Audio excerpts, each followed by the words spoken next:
Hi friends, അസ്സലാമു അലൈക്കും. ബിസ്മി കിച്ചണിലോട്ട് എല്ലാവർക്കും സ്വാഗതം.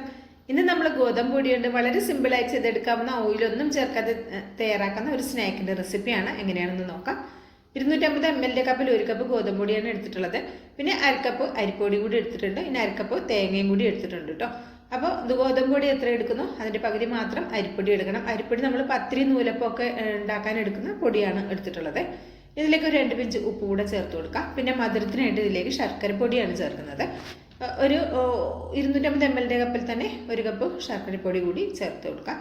ഈ ഒരു മധുരം കറക്റ്റ് പാകമായിരിക്കും കേട്ടോ. അപ്പോൾ നിങ്ങൾ ശർക്കര ചീകിയിട്ടാണ് എടുക്കുന്നതെങ്കിൽ ഇതുപോലെ നിങ്ങൾ ഗോതമ്പ് പൊടി എടുത്ത ഏത് കപ്പിലാണോ ആ ഒരു കപ്പിൽ തന്നെ ശർക്കരയുടെ പൊടി ചീകിയതാണെങ്കിലും എടുക്കാൻ ശ്രദ്ധിക്കണേ. പിന്നെ ഇതിലേക്ക് ഒരു ഫ്ലേവറിനായിട്ട് 1 ടീസ്പൂൺ ഏലക്കയുടെ പൊടി ചേർത്ത് കൊടുത്തിട്ടുണ്ട്. ഏലക്കയുടെ പൊടി ഇല്ലെങ്കിൽ 2-3 ഏലക്ക ചതുക്കിയിട്ട് ഒന്ന് ചേർത്ത് കൊടുത്താൽ മതി. പിന്നെ ഇതിലേക്ക് ഞാൻ 250 ml കപ്പിൽ 1/4 കപ്പ് പാല് കൂടെ ചേർത്ത് കൊടുക്കുന്നുണ്ട്. സാധാരണ വിൽമയുടെ പാലാണ് എടുത്തിട്ടുള്ളത്. ഇനി ഇതെല്ലാം പാടെ ഇതുപോലെ നന്നായിട്ടൊന്ന് മിക്സാക്കി കൊടുക്കാം.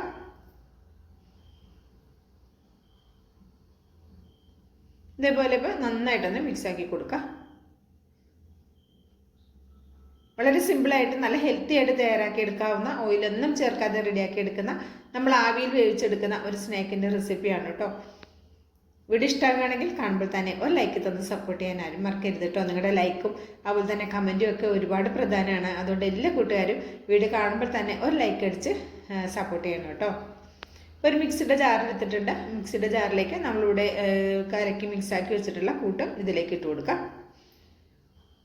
മുഴുവനായും ഇതിലേക്ക് വടിച്ചിട്ട് കൊടുക്കാം കേട്ടോ. എന്നിട്ട് ഇത് 1 മിനിറ്റോളം നമുക്ക് നന്നായിട്ടൊന്ന് അടിച്ചെടുക്കാം. ഇപ്പോൾ തേങ്ങ ചേർത്തതുകൊണ്ട് പിന്നെ ഒരല്പം തേങ്ങയുടെ തരിയൊക്കെ ഉണ്ടെങ്കിലും കുഴപ്പമൊന്നുമില്ല. നല്ല ഫൈനായിട്ട് അരച്ചെടുത്തിട്ടില്ലെങ്കിലും കുഴപ്പമില്ല. ചിലപ്പോൾ തേങ്ങയൊക്കെ ഒന്നും അരയാതെ ചെറിയ തരി പോലെയൊക്കെ ഉണ്ടാവും. എന്നാലും കുഴപ്പമൊന്നുമില്ല കേട്ടോ. ഇനി ഇതിലേക്ക് നമ്മൾ ചേർത്ത് കൊടുക്കുന്നത് ബേക്കിംഗ് പൗഡറാണ്. ഒരു 3/4 ടീസ്പൂൺ ബേക്കിംഗ് പൗഡർ ചേർത്ത് കൊടുക്കുന്നുണ്ട്. അതുപോലെ തന്നെ ഒരു 1/4 ടീസ്പൂൺ ബേക്കിംഗ് സോഡ കൂടി ചേർത്ത് കൊടുക്കുന്നുണ്ട്. ഇത് രണ്ടിൻ്റെയും അളവ് കൂടിപ്പോകരുത് കേട്ടോ. ഇനി ഇതെല്ലാം പാടെ നന്നായിട്ടൊന്ന് അടിച്ചെടുക്കാം കേട്ടോ. അപ്പോൾ ഇതൊന്ന് അടിച്ചെടുത്തിട്ടുണ്ട്. ഇനി നമ്മൾ ഏത് പാത്രത്തിലാണോ ഇത് റെഡിയാക്കുന്നത് ആ പാത്രത്തിലേക്കാണ് ഒഴിച്ചു കൊടുക്കുന്നത്. ഇപ്പം ഞാനൊരു അല്പം ബട്ടർ ഇതേപോലെ ഒരു 6 ഇഞ്ചിൻ്റെ കേക്ക് മോൾഡാണ് എടുത്തിട്ടുള്ളത്. ഏതൊരു സ്റ്റീൽ പാത്രത്തിലും തയ്യാറാക്കി എടുക്കാം. ബട്ടറോ അല്ലെങ്കിൽ നെയ്യോ ഒന്ന് ഗ്രീസ് ചെയ്തെടുക്കുക. ഞാൻ ബട്ടറാണ് ഗ്രീസ് ചെയ്തെടുത്തിട്ടുള്ളത്. ബട്ടർ ഇല്ലെങ്കിൽ നെയ്യും യൂസ് ആക്കാം. പിന്നെ ഇതൊന്ന് ഒഴിച്ചു കൊടുത്തതിന് ശേഷം ഇതിൻ്റെ മുകളിലേക്ക് അല്പം ബദാം ക്രഷ് ചെയ്ത് ഇട്ട് കൊടുക്കുന്നുണ്ട്. തികച്ചും ഓപ്ഷണലാണ്. വെറുതെ കഴിക്കാനും നല്ല ടേസ്റ്റാണ്. കയ്യിൽ ബദാമോ അണ്ടിപ്പരിപ്പോ അങ്ങനെ എന്തെങ്കിലുമൊക്കെ ഉണ്ടെങ്കിൽ നട്ട്സ് എന്തെങ്കിലും ഉണ്ടെങ്കിലൊക്കെ ചേർത്ത് കൊടുക്കാം. നല്ലതാണ് കേട്ടോ. ഇടയിൽ കടിക്കാൻ കിട്ടുമ്പോൾ നല്ലൊരു ടേസ്റ്റാണ്. ഇതുപോലെ ഞാൻ ഒരു പാത്രത്തിൽ കുറച്ച് വെള്ളം വെച്ച് ഒരു സ്റ്റാൻഡ് ഇറക്കി വെച്ച് കൊടുത്തിട്ടുണ്ട്. ഹൈ ഫ്ലെയിമിൽ നമ്മൾ ഒരു 10 മിനിറ്റ് കുക്ക് ചെയ്യണം കേട്ടോ. അതിനുശേഷം ഇതൊരു മൊത്തം എനിക്കൊരു 35 മിനിറ്റാണ് എടുത്തിട്ടുള്ളത്. ബാക്കി 25 മിനിറ്റ് ഒരു മീഡിയം ഫ്ലെയിമിലും കുക്ക് ചെയ്തെടുക്കണം കേട്ടോ. അപ്പോൾ വെള്ളം നിങ്ങൾ പാകത്തിന് ഒഴിച്ചു കൊടുത്തോളൂ കേട്ടോ. അപ്പോൾ ഒരു 10 മിനിറ്റിന് ശേഷം ഞാൻ ഇതിലേക്ക് ഒരല്പം ടൂട്ടി ഫ്രൂട്ടി ഇട്ട് കൊടുക്കുന്നുണ്ട്. കയ്യിലുണ്ടെങ്കിൽ ഇട്ട് കൊടുക്കുക. ഫോട്ടോ എടുക്കുമ്പോഴൊക്കെ കാണാനൊരു ഭംഗിയാണ്. പിന്നെ നമ്മൾ ഇതിങ്ങനെ കഴിക്കുന്ന സമയത്ത് നല്ലൊരു ടേസ്റ്റ് ആണല്ലോ. ഇങ്ങനെ ഇടയിൽ ഇങ്ങനെ കടിക്കാനൊക്കെ കിട്ടുമ്പോൾ നല്ലൊരു ടേസ്റ്റാണ്. അപ്പോൾ ടൂട്ടി ഫ്രൂട്ടി കൂടി ഇട്ട് കൊടുക്കുന്നുണ്ട്. ഇതൊരു ബാക്കിയുള്ള 25 മിനിറ്റും കൂടി നമുക്ക് ഇതുപോലെ ഒന്ന് കുക്ക് ചെയ്തെടുക്കാം. കണ്ടോ, അപ്പോൾ നന്നായിട്ട് ഇത് കുക്കായി വന്നിട്ടുണ്ട്. കണ്ടോ, നന്നായിട്ട് മുകൾ ഭാഗമൊക്കെ ഒന്ന് പൊട്ടി ഇങ്ങനെ വന്നിട്ടുണ്ട്. നമുക്കൊന്നൊന്ന് കുത്തി നോക്കാം. കണ്ടോ, നന്നായിട്ട് ക്ലീനായി വന്നിട്ടുണ്ട്. ഇനി ഇത് നമുക്കൊന്ന് എടുത്ത് താഴ്ത്തി വയ്ക്കാം. ഒന്ന് ചൂടാറിയിട്ട് നമുക്കിതൊന്ന് മോൾഡിൽ നിന്ന് എടുക്കാം കേട്ടോ.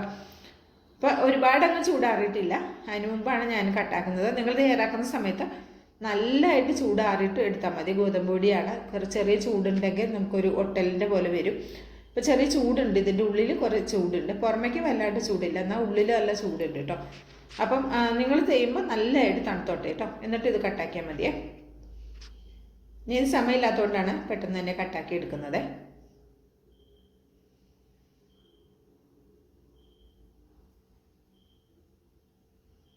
അങ്ങനെ വളരെ സിമ്പിളായിട്ട് ഗോതമ്പ് പൊടിയും അതുപോലെ തേങ്ങയും ഒക്കെ നമ്മുടെ വീട്ടിൽ കാണുന്ന സാധാരണ ചേരുവകൾ വെച്ചിട്ട് വളരെ സിമ്പിളായിട്ട് ചെയ്തെടുത്തിട്ടുള്ള നല്ല ടേസ്റ്റി ആയിട്ടുള്ള എണ്ണയൊന്നും ഉപയോഗിക്കാത്ത നല്ല ഹെൽത്തി ആയിട്ടുള്ള സ്നാക്കാണ്. ഇഷ്ടമായിട്ടുണ്ടെങ്കിൽ തീർച്ചയായിട്ടും ട്രൈ ചെയ്ത് നോക്കണം കേട്ടോ.